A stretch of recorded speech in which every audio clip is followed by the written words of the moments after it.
நேசிக்க யான் செய்த என்ன மாதவமோ இயேசு என்னையும் நேசிக்க யான் செய்த என்ன மாதவமோ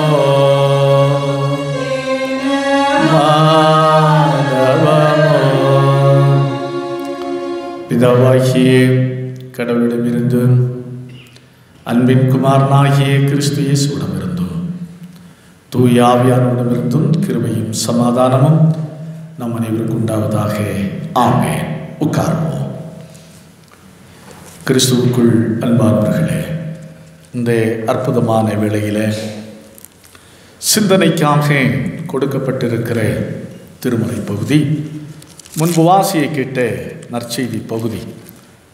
மார்க் எழுதிய நற்செய்தி நூல் 4வது அதிகாரம் 35வது வசனத்திலிருந்து 41 முடிவுள்ள வசனங்களை நான் வாசிக்கிறேன். கவனமாய் கேட்கும்படி அன்போடு கேட்கிறேன்.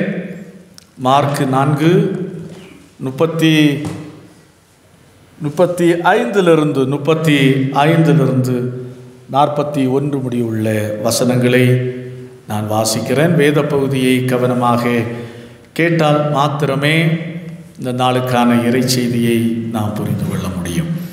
ஏற்கனவே ஒரு முறை வாசிக்க கேட்டோம், அனைவருக்கும் நன்றாக தெரிந்த பகுதிதான். மீண்டும் ஒரு முறை கூட நான் வாசிக்கிறேன். அன்று சாயங்காலத்தில் அவர்களை நோக்கி அக்கறைக்கு போவோம் வாருங்கள் என்றார். அவர்கள் ஜனங்களை அனுப்பிவிட்டு அவர் படவில் இருந்தபடியே அவரை கொண்டு போனார்கள். வேற படவுகளும் அவரோடு கூட இருந்தது. அப்பொழுது பலத்த சுழல் காற்று உண்டாகி படவு நிரம்பத்தக்கதாக அலைகள் அதன் மேல் மோதிற்று. கப்பலின் பின்னணியத்தில் அவர் தலையணையை வைத்து நித்திரையாயிருந்தார். அவர்கள் அவரை எழுப்பி, போதுகிறே, நாங்கள் மடிந்து போகிறது உமக்கு கவலை இல்லையா என்றார்கள்.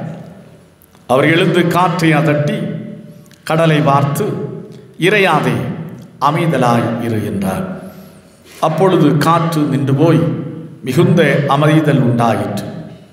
அவர் அவர்களை நோக்கி, ஏன் இப்படி பயப்பட்டீர்கள்? ஏன் உங்களுக்கு விசுவாசம் இல்லாமற் போயிற்று என்றார்.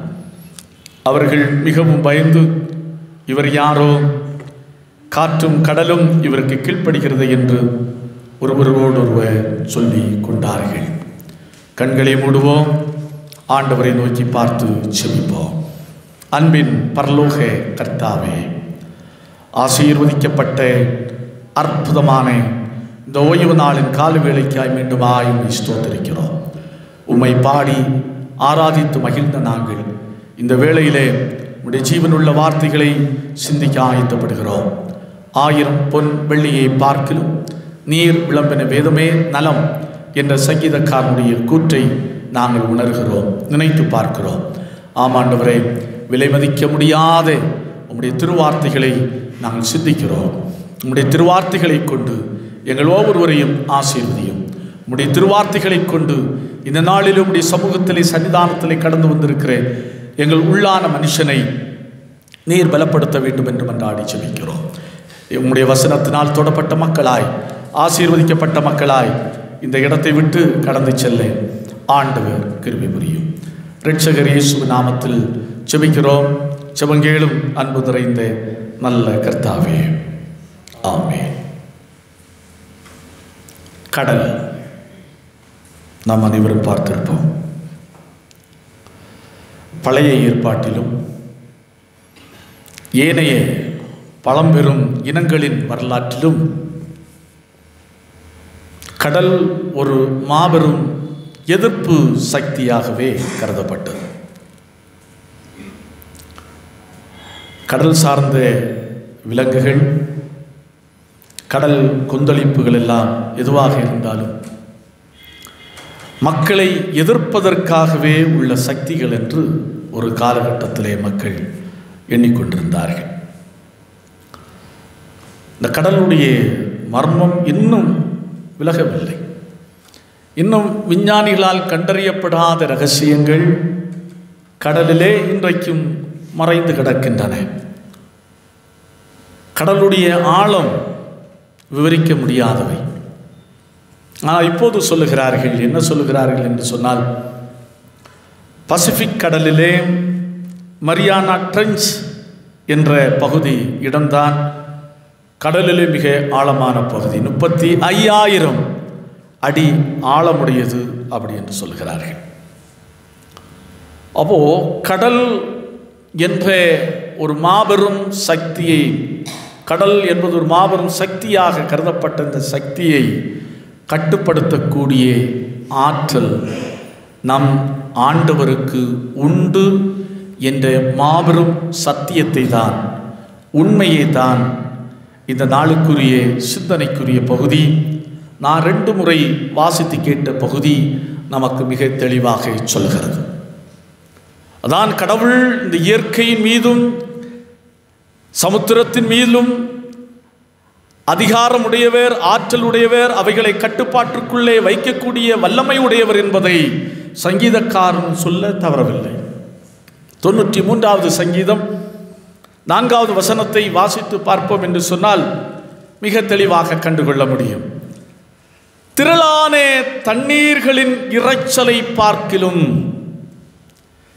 திரளான தண்ணீர்களின் இரைச்சலை பார்க்கிலும், சமுத்திரத்தின் வலுவான அலைகளை பார்க்கிலும் உன்னதத்தில் கர்த்தர் வல்லமை உள்ளவர் அப்படி என்று சங்கீதக்காரன் சொல்கிறார். துன்பத்திலே உழன்று கொண்டிருந்த யோபுவை பார்த்து கடவுள் பேசுகிறார். யோபுவே, இப்போ நான் கேட்கின்ற கேள்விக்கு நீ பதில் சொல்லு.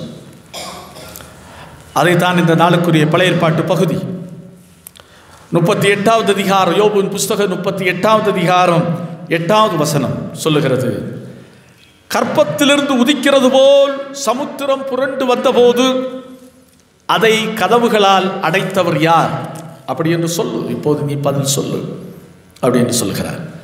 11வது வசனத்திலே வாசித்து பார்க்கின்ற போது, இம்மட்டும் வா, மிஞ்சி வராதே, உன் அலைகளின் பெருமை இங்கே அடங்க கடவுது என்று நான் சொல்லுகிற போது நீ எங்கே இருந்தாய்? அப்போ கடவுள் இயற்கையின் மேலும், இயற்கை சக்திகளின் மேலும், சமுத்திரத்தின் மேலும் அதிகாரம் உடையவர் என்பதை இந்த வசனங்கள் எல்லாம் நமக்கு வலியுறுத்தி சொல்லுகின்றது.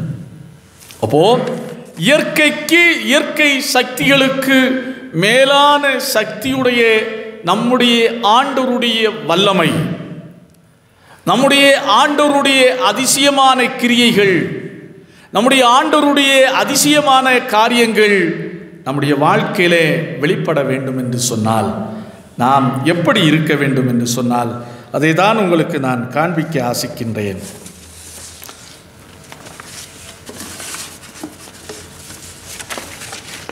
எஸ், இது உங்களுக்கு பார்த்தால் தெரியும் என்று நான் நினைக்கிறேன், அனைவருக்கும் தெரியும் என்று நான் நம்புகிறேன். இது என்ன, எல்லாரும் சத்தமாக சொல்லுங்க பார்க்கலாம். ஓபிஎஸ் ஆக இருங்கள். உண்மையாகவே இயற்கை சக்திகளுக்கு அப்பாற்பட்ட ஆற்றலுடைய வல்லமை படைத்த கடவுளுடைய மகத்துவமான செயல்களை நம்முடைய வாழ்க்கையிலே கண்டுகொள்ள வேண்டும் என்று சொன்னால் ஓபிஎஸ் ஆக இருங்கள். ஓபிஎஸ்ன்னா யாரு? ஓபிஎஸ்ன்னா தெரியாது? ஓபிஎஸ், இபிஎஸ், ஓபிஎஸ்ன்னா யாரு? ஓ பன்னீர்செல்வம். அப்போ கடவுள் அப்படியே சொல்லுகிறார், ஓ பன்னீர்செல்வமாக இருங்கள் என்று சொல்லுகிறார். பன்னீர்செல்வம் யார்? ஓ பன்னீர்செல்வம் யார்? நம்முடைய முன்னாள் முதலமைச்சர், இப்போது ராமநாட்டு தொகுதியிலே பலாபல சின்னத்திலே நின்று தோற்றவர். அப்போது கடவுளுடைய வல்லமை நம்முடைய வாழ்க்கையில் வெளிப்பட வேண்டும் என்று சொன்னால் பலாபலத்தை, நாமும் பலாபலத்தை எடுத்து பூஜை போட்டு அரசியல் எலெக்ஷன் வைக்கணும். அப்படி தானே? அப்படி தானே அர்த்தம்? கடவுள் சொல்லுகிறார் ஓபிஎஸ் ஆக இருங்கள். இந்த வேதத்தை அடிப்படையாக வைத்து சொல்லுகிறார் ஓபிஎஸ் ஆக இருங்கள் என்று சொல்லுகிறார். ஓபிஎஸ், ஓ ஃபார் எதற்கு சொல்லுங்க பார்க்கலாம். O for O for obedience. O for obedience. அப்போ கடவுள் முதல் காரியம், கடவுளுடைய ஆற்றல். அநேக நேரத்தில் நான் புலம்பும், என்னுடைய வாழ்க்கையில் என்ன கடவுள் ஒன்றும் செயல்படவில்லையே, செயலாற்றவில்லையே அப்படின்ட்டு நாம் சில நேரத்தில் புலம்புகிறோம். ஆனால் கடவுளுடைய வல்லமை நம்முடைய வாழ்க்கையில் வெளிப்படும். எப்போது என்று சொன்னால், எப்போது கீழ்ப்படிதலாயிருக்கின்ற போது. அதான் முதல் வசனம் சொல்லுகிறது பாருங்கள். 4வது அதிகாரம் 35வது வசனமும் 36வது வசனமும். அவர் அவர்களை நோக்கி அக்கரைக்கு போவோம் வாருங்கள் என்றார். பாருங்க அடுத்த வசனம். அவர்கள் ஜனங்களை அனுப்பிவிட்டு அவர் படவில் இருந்தபடியே அவரை கொண்டு போனார்கள். வேற படவுகளும் அவரோடு கூட இருந்தது. இந்த நிகழ்வு எங்க நடக்கிறது? எங்க நடக்கிறது? எந்த கடலிலே? கலிலேயா கடலிலே. கலிலேயா கடலுக்கு வேறு பெயர்கள் உண்டு, சொல்லுங்க பார்க்கலாம். கெனசரேத் கடல், திபேரியா கடல், இதெல்லாம் கலிலேயா கடலுக்குள்ள பெயர்கள். இது வடக்கு இஸ்ரவேலிலே இருக்கிற ஒரு நீர் நிறைந்த ஒரு பெரிய ஏரி. எருசலேமுக்கு வடக்கே 115 கிலோமீட்டர், வட திசையிலே 115 கிலோமீட்டர் தொலைவில் உள்ளது இந்த கலிலேய கடல். இதனுடைய நீளம் 19 கிலோமீட்டர், அகலம் 15 கிலோமீட்டர், இதனுடைய ஆழம் வெறும் 150 அடி மட்டுமே. இதனுடைய சிறப்பு என்னவென்று சொன்னால், மற்ற கடலை போல இது உப்பு கடல் அல்ல. இதனுடைய தண்ணீர் சுத்தமானது என்று குறிப்பிடுகிறார். நான் போய் பார்த்ததில்லை, சுவைத்ததில்லை, நான் படித்ததை வைத்து சொல்லுகிறேன். இது தண்ணீர் என்ன தண்ணீர் அல்ல, இது இந்த கடலில் உள்ள தண்ணீர் உப்பு தண்ணீர் அல்ல. குறிப்பாக கடலில் உள்ள தண்ணீர் உப்பு தண்ணீராக இருக்கும். ஆனால் கலிலேய கடலில் உள்ள தண்ணீர் உப்பு தண்ணீர் அல்ல. இது பூகோள அமைப்பினாலே அடிக்கடி எதிர்பாராத விதமாக எப்போ அப்படி என்று நினைத்திராத மாத்திரத்திலேயே புயல் வரும், கடல் கொந்தளிப்புகள், கடல் சீற்றங்கள் உண்டாகும். அதனுடைய பூகோள அமைப்பு கணிக்க முடியாது, கணித்து சொல்ல முடியாது. திடீரென புயல் வந்து தாக்கும், கடல் கொந்தளிப்பு உண்டாகும். அப்பேற்பட்ட கடலில் தான் அப்பேற்பட்ட கடல் தான் இந்த கலிலேய கடல் அல்லது கெனசரேத் கடல் அல்லது திபேரிய கடல்.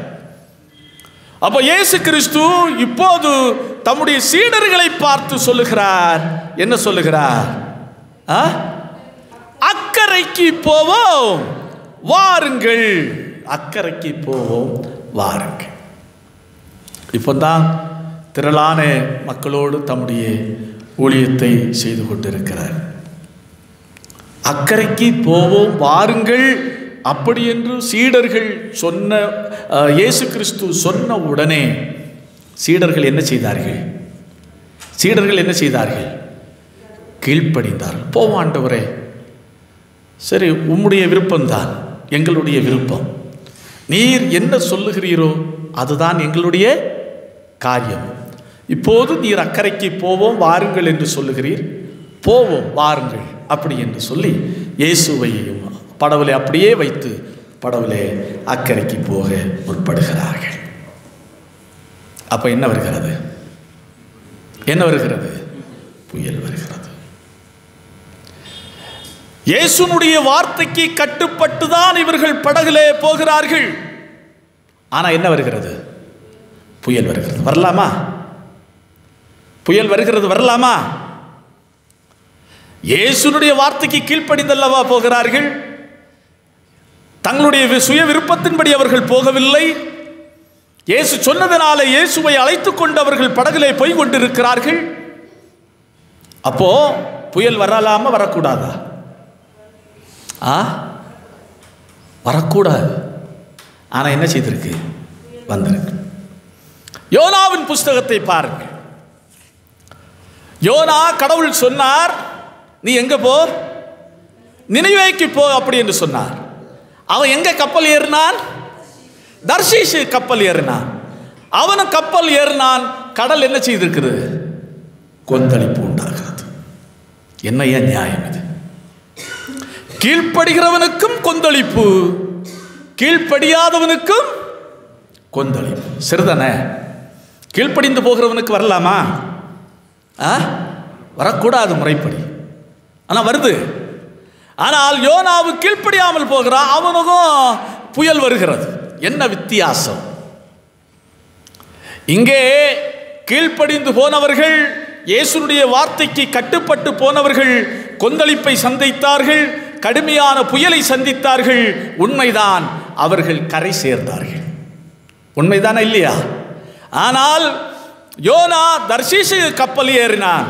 தர்ஷீஷில் போய் சுகமா இருக்கலாம் என்று கப்பல் ஏறினான். அவன் கரை சேர்ந்தானா? கரை சேர்ந்தானா? இல்லை.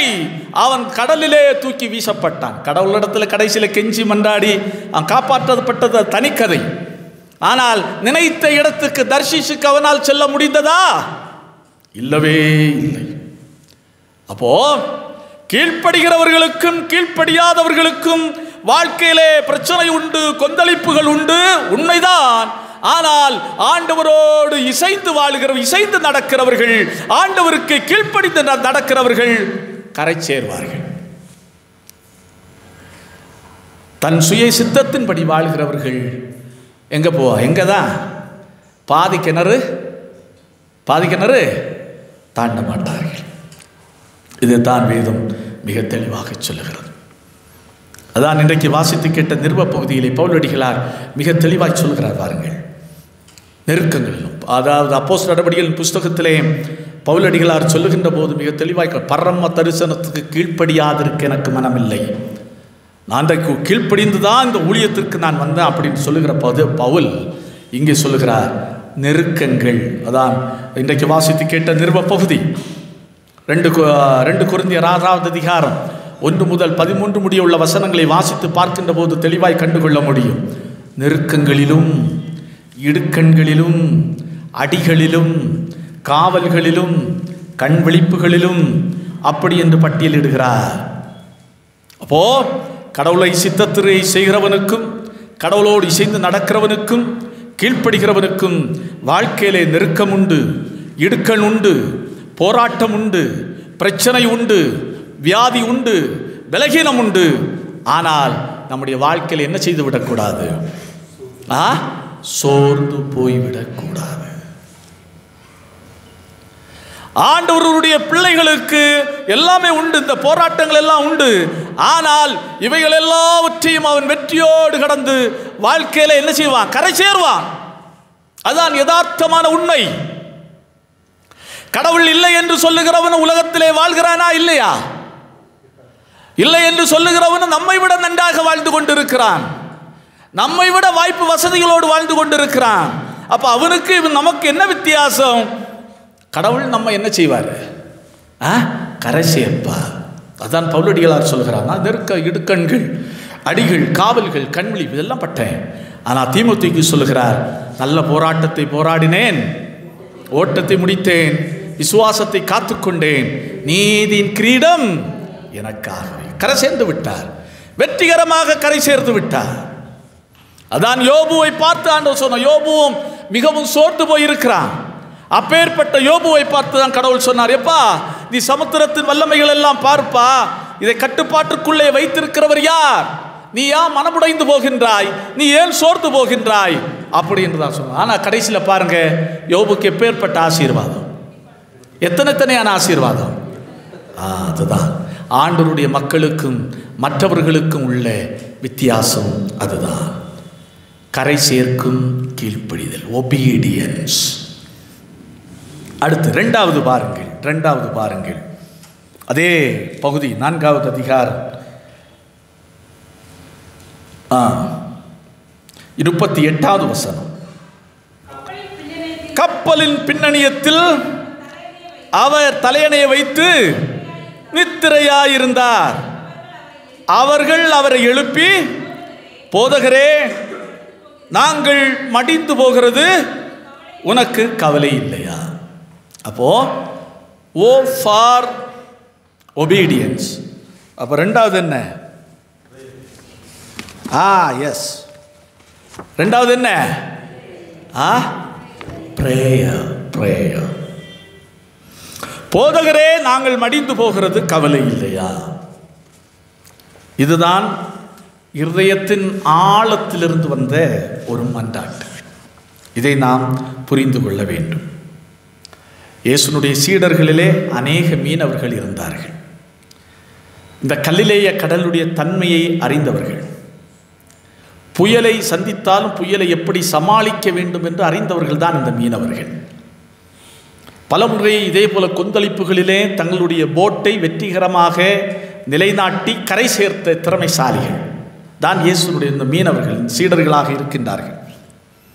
ஆனால் அப்பேற்பட்ட சீடர்களே மிகவும் என்ன செய்து போனார்கள்?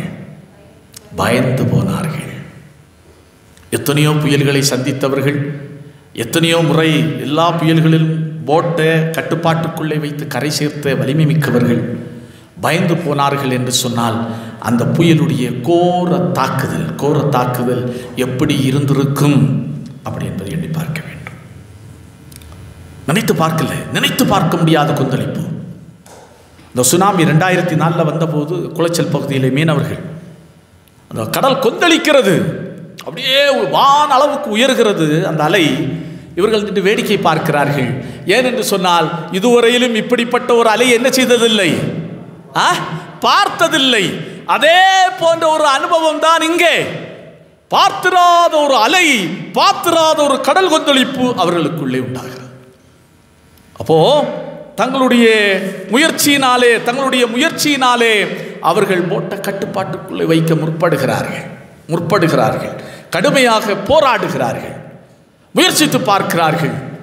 இல்லவே இது கட்டுப்பாட்டுக்குள்ளேயே நிற்காது, வேற வழியே இல்லை. இனி யார் தான் அடைக்கலாம்?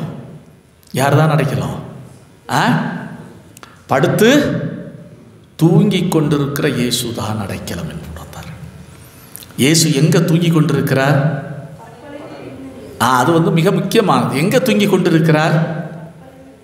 கப்பலின் பின்னணியத்திலே தூங்கி கொண்டிருக்கிறார். ஒரு போட்டு முதலாவது மூழ்க ஆரம்பிக்கிறது எங்கிருந்து ஆரம்பிக்கும் தெரியுமா?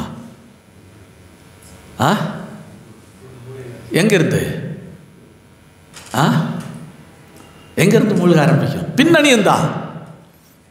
நீங்கள் பாருங்க, முன்பகுதி வெயிட் கம்மியாக இருக்கும். போட்டு எப்போது எங்கே தான் இருக்கும்? வெயிட் எங்கே தான் இருக்கும்? பின்னாடி தான் இருக்கும். தண்ணி ஏறினாலும் முதல்ல எங்கேருந்து ஏறும்? பின்பகுதி தான் மூழ்க ஆரம்பிக்கும். இயேசு எங்கே படுத்து தூங்குகிறாரு? பின்னணியத்திலே படுத்து தூங்குகிறார்.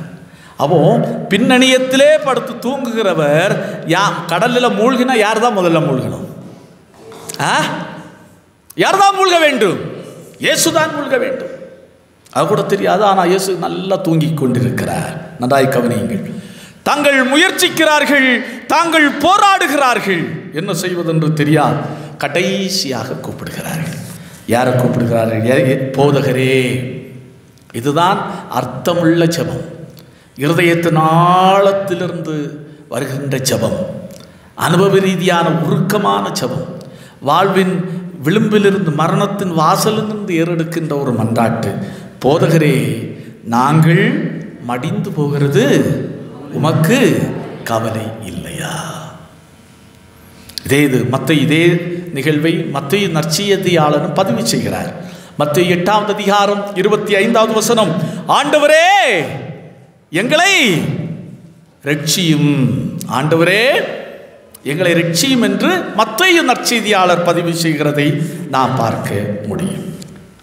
ஆம், கிறிஸ்து இயேசுவுக்குள் அன்பானவர்களே, நம்முடைய மன்றாட்டுகள் அர்த்தமுள்ள ஜெபங்களாக இருக்க வேண்டும். பாருங்க, கடுமையான காற்று இயேசுவை எழுப்பவில்லை. சீடர்களின் விவாதங்கள், அடுத்து என்ன செய்யலாம் என்கிற விவாதங்கள் இயேசுவை எழுப்பவில்லை. மோதியடித்த தண்ணீர் இயேசுவை எழுப்பவில்லை. போதகரே, நாங்கள் மடிந்து போகிறது உமக்கு கவலை இல்லையா என்ற மன்றாட்டின் குரல் இயேசுவை எழுப்பியது. இதை நாம் புரிந்து கொள்ள வேண்டும். இது எதுக்கு ஒத்தது என்று சொன்னால், தாய் தன் கை குழந்தையோடு தூங்கிக் கொண்டிருக்கிறாள். எந்த இடியோசை கேட்டாலும், எந்த கடுமையான மழை வந்தாலும், புயல் வந்தாலும் எதை பொருட்படுத்தாமல் தாயானவள் தூங்கி கொண்டிருக்கிறாள். ஆனால் பிள்ளை வந்து கொஞ்சம் லைட்டாக கத்தின உடனே தாய் என்ன செய்கிறாள்? முழித்துக் கொள்கிறாள். அதுதான் அதே போலதான் இங்கே இயேசு கிறிஸ்து ஒரு தாய் உள்ளம் கொண்டவராக அவர் என்ன செய்கிறார்? இவருடைய மன்றாட்டு குரலை கேட்டு உடனே அவர் எழும்புகின்றார். இதுதான் நம்முடைய கடவுள். அப்போ இதிலிருந்து நாம் கற்றுக்கொள்ளுகின்ற ஒரு பெரிய பாடம் என்னவென்று சொன்னால், கடவுள் என்ன எதிர்பார்க்கிறார்? நாம் அவரை நோக்கி என்ன செய்ய வேண்டும்? நாம் அவரை நோக்கி கூப்பிட வேண்டும். எதுவும் எளிதாக வந்து விடுவதில்லை.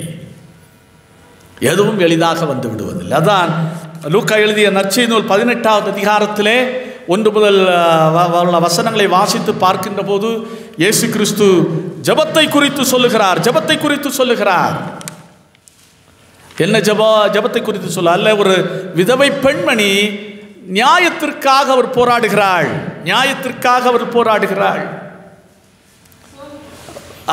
ஒரு முறை அல்ல, 2 முறை அல்ல, வலமுறை போராடுகிறான். நியாயமே செய்யல. கடைசியில் வேற வழியே கிடையாது. இந்த பெண்மணி நம்மளை என்ன செய்து கொண்டிருக்கிறாள்? தொந்தரவு பண்ணிக்கொண்டு, இவள் மீண்டும் என்னை அலட்டி கொள்ளாதபடிக்கு நான் அவளுக்கு நியாயம் செய்வேன். அப்போ நம்முடைய ஜெபம் எப்படி இருக்க வேண்டும்? தளராத உள்ளத்தோடு கூட இருக்க வேண்டும். தொடர்ந்து போராட வேண்டும் ஜெபத்திலே. அந்த ஜெபத்திற்கு ஆண்டவர் ஏற்ற வேளையிலே பதில் தருகிறார். இன்றைக்கு நாம் 1 முறை ஜெபிக்கிறோம், 2 முறை ஜெபிக்கிறோம், அல்லது மிஞ்சி போனால் 3 முறை ஆண்டவருடைய சமூகத்தில் வந்து ஜெபிக்கிறோம்.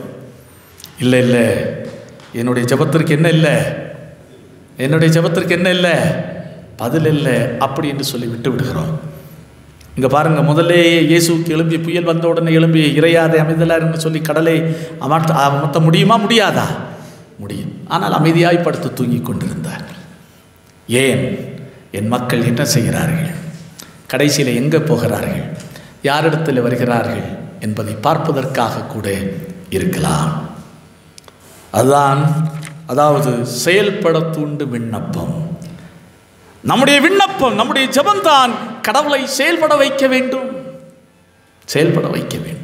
இதை நாம் மறந்து போக வேண்டாம். அடுத்து 3வது பாருங்கள். அதான் வாசியங்கள் பார்க்கலாம். 39வது வசனம். அவர் எழுந்து காற்றை அதட்டி கடலை பார்த்து இறையாதே அமைதலாய்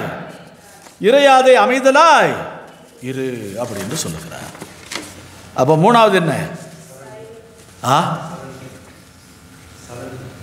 சரண்டர் இல்ல, நோ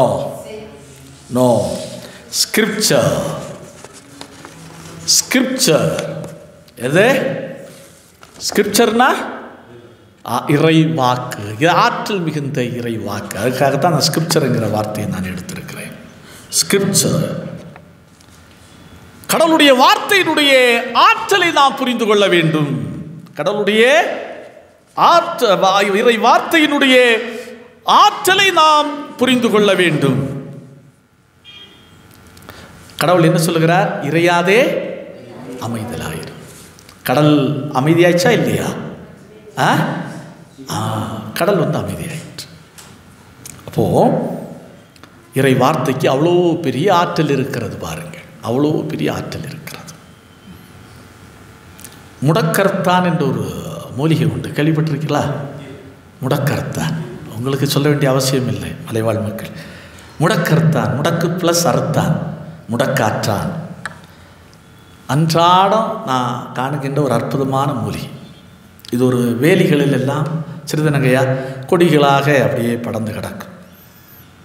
இதற்கு ஒரு வித்தியாசமான ஒரு குணம் உண்டு. என்ன நிவாரணம் இது? மூட்டு வலி, முடக்குவாதம், கை கால் குடைச்சல், இதுக்கெல்லாவற்றுக்கும் நிவாரணியாக என்ன செய்கிறது? இருக்கிறது. எல்லாம் இதே போன்ற நோய்களை குணமாக்கக்கூடிய ஆற்றல் இந்த முடக்கருத்தானுக்கு உண்டு. இல்லை, ஸ்பெஷல் என்னவென்று சொன்னால், மனிதனை முடக்கி வைக்கின்ற இந்த முடக்குவாதத்துக்கு ஒரு சூப்பரான நிவாரணி இது. ஆகையினால தான் முடக்கு அறுத்தான். அறுத்தான் சொன்ன என்னது? கட் பண்ணுறது. மனிதனை முடக்கி வைக்கின்ற அந்த முடக்குவாதத்தினுடைய வல்லமையை அறுத்து அவனை எழுப்பி நடக்க வைக்கக்கூடிய ஆற்றல் எதுக்கு உண்டு என்று சொன்னால் எதுக்கு உண்டு? இந்த முடக்கறுத்தானுக்கு உண்டு. அதே போலதான் இறை வார்த்தையும். துன்பத்தினாலும் பிரச்சனையினாலும் பலவீனங்களினாலும் போராட்டங்களினாலும் வாழ்க்கையின் கொந்தளிப்புகளினாலும் முடக்கி வைக்கிற மனிதனை எல்லா முடக்குகளையும் நீக்கி அவனை வெற்றிகரமாக வெற்றி நடை போட செய்யக்கூடிய ஆற்றல் எதுக்கு உண்டு? எதுக்கு உண்டு? இறை வார்த்தைக்கு உண்டு. இதனுடைய மகத்துவத்தை அநேக வேளையிலே நம்முடைய வாழ்க்கையிலே உணர்ந்து கொள்வதில்லை. அதான் மத்தேயு 8வது அதிகாரம் 8வது வசனத்தை வாசித்து பாருங்கள். 8வது அதிகாரம் 8வது வசனத்தை ஒருவர் வாசிங்கள்.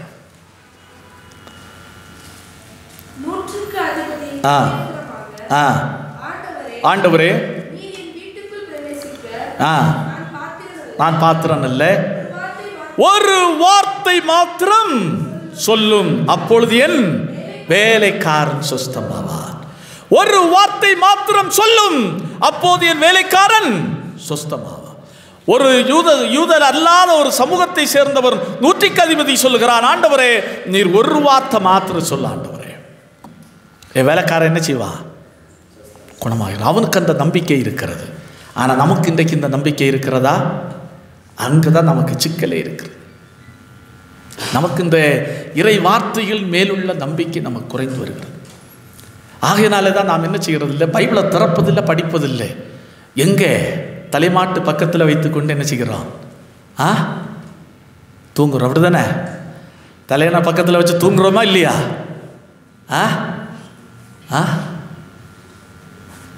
தலையணை பக்கத்தில் பாதுகாப்புக்கு வேண்டி வச்சு தூங்கிட்டு எதை நோண்டுறோம்? செல்ஃபோனை நோண்டுறோம். அதாவது இறை வார்த்தைக்கு கொடுக்க வேண்டிய முக்கியத்துவத்தை நாம் கொடுப்பதில்லை. அதான் நாம் புரிந்து கொள்ள வேண்டிய மிக முக்கியமான விஷயம். அப்போ இன்றைக்கு ஒரு அருமையான ஒரு பாடலை பாடணும் பாருங்க. இயேசு நேசிக்கிறார், இயேசு நேசிக்கிறார், இயேசு நேசிக்கிறார் அப்படி என்ற ஒரு அற்புதமான பாடல் இல்லையா? அதில் ஒரு சரணம் வருகிறது, பரம தந்தை தந்தை, அதில் ஒரு வார்த்தை விடப்பட்டிருக்கிறது, பரம தந்தை தந்தை பரிசுத்த வேதம் அப்படின்னு சொல்லி. இந்த பாடலை எழுதியவர் யார்? பிரிக்கன் பிரிட்ஜ் என்று தான் நினைக்கிறேன். யாழ்ப்பாணத்தை சேர்ந்தவர். ஒரு கொலை கேஸில் அவரை சிறைச்சாலையில் போடுறார். அப்போது அவர் என்ன செய்கிறாரு, அங்கே பைபிள் கொடுக்கப்படுகிறது, அங்கே பைபிளை வாசித்து வாழ்க்கையில் மாற்றத்தை சந்திக்கிறார். மாற்றத்தை சந்தித்தவர் என்ன செய்கிறார்னா, திருப்பி அவரை கொண்டு போகும்போது சொல்லுகிறார், நான் நீதிபதி அவர்களை தனியாக பார்க்க வேண்டும் அப்படின்னு சொல்லி கடைசியில் நீதிபதியினுடைய அறைக்கு அவரை அழைத்து செல்கிறார்கள். அங்கே சொல்லும்போது ஜட்ஜினுடைய இதில் சொன்னார், நான் ஒரு கொலை அல்ல, எத்தனை கொலை செய்திருக்கிறேன்? நான் 5 கொலைகளை நான் செய்திருக்கிறேன். ஜட்ஜை அதிர்ந்து போயிட்டார். கடைசியிலே அவருக்கு மரண தண்டனை கொடுக்கப்படுகிறது. கிறிஸ்தவ விசுவாசத்திற்குள்ளாக உறுதியாக வந்தார்.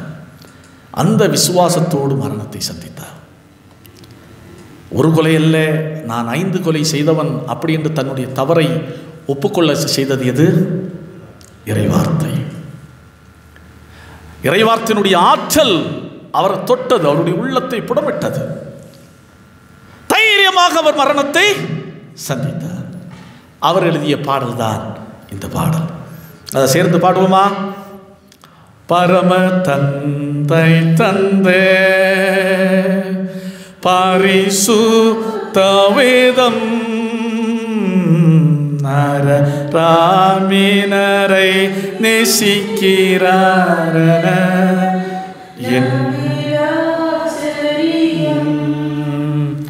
நரரா ஐயா அந்த பாட்டு புக்கு கொண்டு வாங்க ஐயா. பாட்டு ஆச்சரியம் இயேசு நேசிக்கிறா, இயேசு நேசிக்கிறா, இயேசு என்னையும் நேசிக்கிறார். என்ன மாதவமோ, ஒரு முறை கூட பாடுவோம். பரம தந்தை தந்த பரிசுத்த வேதம் நரரா மீனரை நேசிக்கிறாரன நவிலாச்சரியம் இயேசு நேசிக்கிறா, இயேசு நேசிக்கிறா, இயேசு என்னையும் நேசிக்கையா செய்த என்ன மாதவமோ, இயேசு என்னையும் நேசிக்கையான் செய்த என்ன மாதவமோ. ஆம், கிறிஸ்துவுக்குள் அன்பானவர்களே, திருமறையை நாம் பற்றிக்கொள்வோம், திருமறையை நாம் படிப்போம், இறை வார்த்தைகளை உள்வாங்கிக் கொள்வோம். நிச்சயமாய் நம்முடைய வாழ்க்கையில் நாம் வெற்றியோடு பயணிக்க முடியும். அப்போ கடவுள் இந்த நாளில் அழைக்கிறார், பவுலை கொண்டு நம்மை அழைக்கிறார். 2 கொரிந்தியர் 6வது அதிகாரம் 2வது வசனத்தை வாசியுங்கள். 2 கொரிந்தியர் 6வது அதிகாரம் 2வது வசனம்.